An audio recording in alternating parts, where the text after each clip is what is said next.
I've got a challenge for myself. Can I make Mega Man pixel art?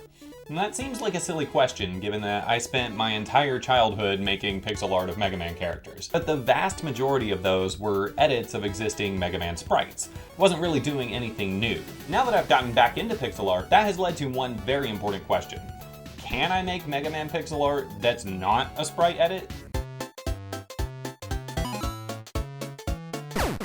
I've set this up as a challenge with 3 different levels. Level 1 will be going over the fundamentals of what Mega Man style even is. Level 2 will be ramping up the difficulty considerably. Level 3 is the final boss, where I have to prove that I have mastered Mega Man style, or admit I'm just a fan. Let's jump into Level 1.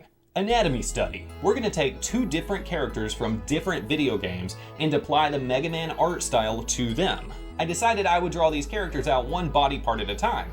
That way I'm learning each component of anatomy without glossing over stuff I may have otherwise skipped. We'll start with the head. Mega Man character heads are giant, they've got big googly eyes. Roll and Kalinka, their heads look almost exactly like Mega Man's. It's almost like a one-to-one deal. So I've drawn the following 2 faces following that same general structure. First up is Marco from Metal Slug. In the original character design, his 2 most prominent features are his hair swoop and that big ol' nose. But Mega Man characters don't have noses. There's no room there. So I drew Marco's head basically the same way that they did Roll. It's almost exactly Mega Man's head, except now he's got a big ol' hair swoop. Our second character is none other than Street Fighter's Zangief. The key features of his head are that mohawk and the big ol' burly beard. So I recreated those. I also gave him like the big ol' eyebrows jutting forward so he looks a little angry and, tough. Moving down the torso, for Mega Man, there's not really much there, but these other characters, I was trying to go a little more realistic with them because they are humans within this Mega Man world. So for Marco, he is a soldier, so he is presumably very fit. Y'all remember this is an anatomy study, so he's not wearing a shirt. Don't make it weird, okay? Now in the first attempt here, I did try to give him pecs because he's a soldier, but it kind of looks like a weird little tuft of hair. But speaking of a tuft of hair, look at Zangief. Gross.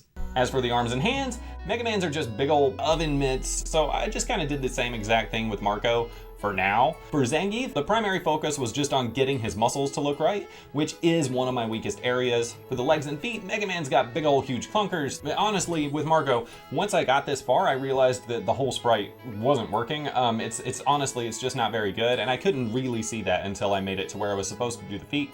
So here, let's just redo his whole body up to this point. Now he's got longer arms, hands with fingers. I took out the attempts at muscles on this chest, and then I could add those legs and feet.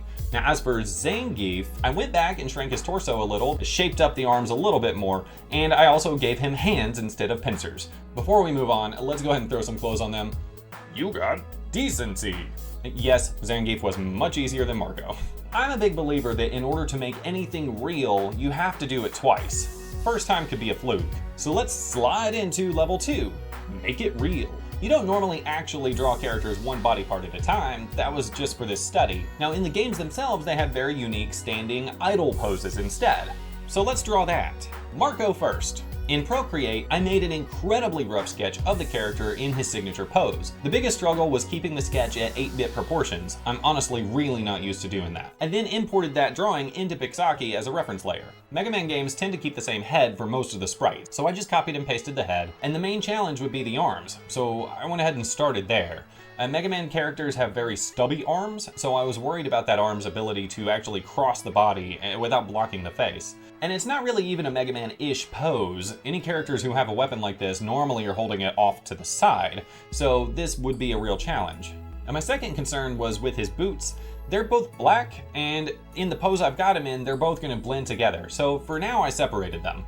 A couple of notes about his weapon. I did draw it at a perfect 45-degree angle. This is how you avoid something called jaggies in pixel art, where it looks a little funky. To actually test that he looks consistent in multiple frames, I created a new animation layer, placed him in the same position on that layer, and then flipped back and forth. I did a little more messing around with all the pixels on his body, that's part of pixel art. I scooted his boots back in together, decided the smaller touching boots looked actually the most natural, and then I shrank them down in his standard standing pose as well, because I felt like they were too big at that point. Zangief. I used a sprite of him from Street Fighter 2 as the reference point. I didn't even know if this pose would work at this size, so I really kind of didn't even want to try it. And because I didn't want to try it, that's how I knew I had to do it. Once I was in Pixaki, I started roughly blobbing in the colors over my sketch. At this point, the biggest problems, his legs are weird, his arms are weird, his hands are weird. He's weird. So I brought the Street Fighter 2 sprite over for a closer reference, and then I just started making minor pixel adjustments. I added in his arm scars and wristband because that helped guide me in the anatomy. You know, it's easier to tell where the hand is when you've got a big band on the wrist. And at this point, I realized a major reason that this wasn't working. Mega Man characters almost always have their legs facing opposite directions. It's a very uncomfortable looking pose, but it's what they do. So I brought in Napalm Man for reference, and it's a lot better this way. And after a little more fiddling, I'd say we got a good Street Fighter. After a little more fiddling, I'd say we got a good Street Fighter here. At this point, I'm feeling pretty good, but I don't know that I have really 100% mastered Mega Man style yet. So before I can talk myself out of it, let's rush into level 3, the final boss. Now normally the final boss of Mega Man games is Dr. Wily, but for me it's gonna be Mega Man. Now I can insert characters into this style all day long, and we can say it looks pretty good, but unless I can make new poses for Mega Man himself, we don't really know that I'm actually making what would be really Mega Man style. So that's what I'm gonna do. For reference, I'm using 2 different sprites from Mega Man 8. Mega Man's usually pretty hunchy, so I wanted to see what he'd look like in this standing up straight sprite. I started with a baseline to establish his height and moved his head up 3 pixels. I then roughed in a leg, and then I started blocking in the colors. For the hands, this was very hard with such a small resolution. Since that far hand is at a different angle, I wanted more detail than his usual oven mitts. I added in a couple of black pixels to imply a fist on that far hand. Now from this point, if we look at Mega Man, he's too rigid, I don't like his hands, and there's also a weird cut coming out of his shoulder. So I scooted his leg over, revised his hands, and rounded out that shoulder. Now this seems like a solid sprite, but of course it's not very dynamic. Now Mega Man 8, he's also got a forward battle sort of stance, and this was going to be a real challenge because Mega Man's head is huge, it's half of his body. So am I even going to be able to make him do that same pose? Let's see. So to make sure that that pose was exaggerated, I went ahead and scooted the head way down and drew his legs way separated. I blocked in those colors, and then I worked on that hand. It's actually my favorite part. It's still an oven mitt, but one that's fisted up. After a little more shaping up, it was time for an animation test. This is okay. He does look ready to box, maybe. I didn't push that pose hard enough. I moved his left leg back, so that way his whole body would be going forward in the animation.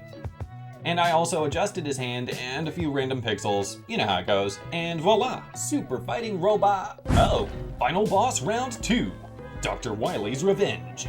Now here's my problem. I was done with my script when I got to this very point, and while I was looking over my sprites all admirably, I couldn't get past Marco's head. The guy looks like a Mega Man edit. Yeah, I drew it from scratch. And also, like, Roll looks like this. In fact, Bass in Mega Man 10, Capcom copied and pasted Mega Man and just did an edit. So, like, it does count in the style. But does it count for me? Because here's the thing, even though some of the characters have Mega Man's face, they don't all. Dr. Light doesn't, Dr. Cossack doesn't, and neither does Dr. Wily. He doesn't have big white googly eyes. I said these characters don't have noses. He's got a nose. So let's friggin' redo Marco. I started out simple. I took out the whites of his eyes and gave him some eyebrows. He already looks like a new, unique character, at least a little. But this is the final boss, round 2, the big finale. Let's push this as far as we can go and try and make a really unique character within this world. Every humanoid character in these games has a giant head, so I cranked up the size of that head. I said earlier that Marco's big old nose is a vital part of his character design. So let's give him a big old nose here.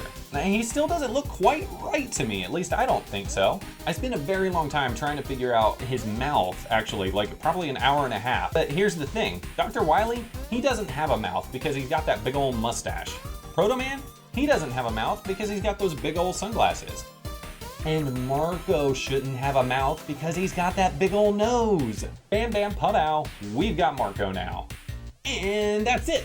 Here's all of our characters in all of their poses, Mega Man style. I think I did it. I really do. I've got some other types of this video already in the works, but are there any other characters that you all would like to see this sort of treatment done for? Let me know in the comments. And as always, follow along for more pixel practice. I think an integral. I think a main part of